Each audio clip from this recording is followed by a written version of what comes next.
İkinci Dünya müharibəsində Alman faşizm üzərində qazanılan qələbədən 80 il ötür. Bu qələbənin əldə olunmasında Azərbaycanın da xüsusi rolu və payı var.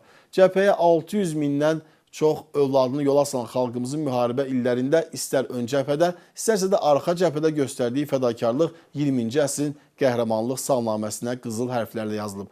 Onlardan biri də hazırda Astara rayonunun Pensər kəndində yaşayan 100 yaşlı İzzət Nehmətovdur. İkinci Dünya müharibəsində Alman faşizmi üzərində əldə olunan qələbədən 80 il ötür. Bu qələbənin qazanılmasında Azərbaycanın da xüsusi rolu və payı var. Çünki xalqımız cəbhəyə 600 mindən çox övladını yola salmışdı.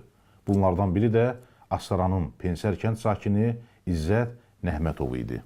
Müharibənin davam etdiyi illərdə Azərbaycanlılardan ibarət yaradılmış diviziyaların tərkibində döyüşən İzzət Məmmədçəfoğlu Nəhmətov bəşəriyyətin ən qanlı və dəhşətli illərini xatırladıqca, bəzən də qazanılan qələbənin sevincisi onun üzünü güldürürdü.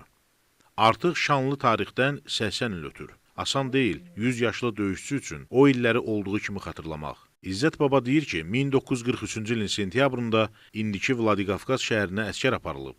25 gün təlimdən sonra isə müharibəyə, döyüşə göndərilib. 43-cü ilin sentyabrından dolayı asker apardılar. Ocağın şahıya. 25 gün təlimdən sonra bizi apardılar müharibəyə, döyüşə.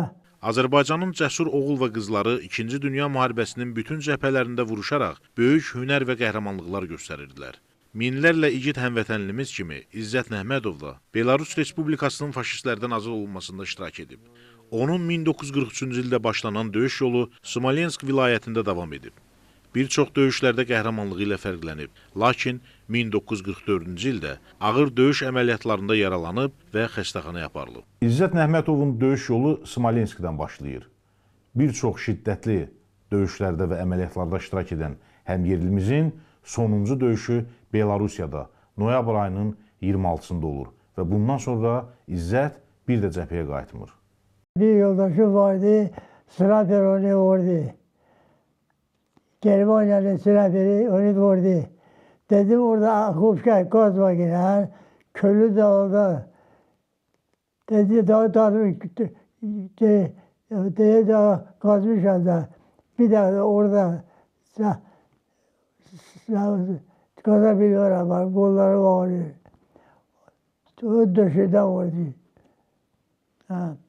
Ben onda butta yaralandım. Yaralandım. Beni apardılar Smolensk xəstəxanasına.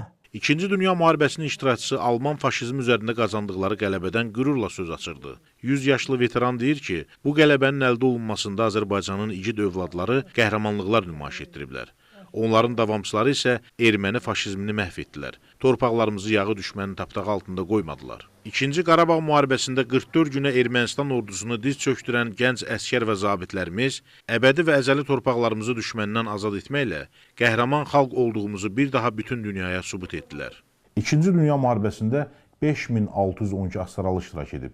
Onlardan 1064 nəfər həlak olub, 827 nəfər isə itkin düşüb. İsmail Cəfərli, Eyüp Məmmədov, Elviz Nəsirli, Astara.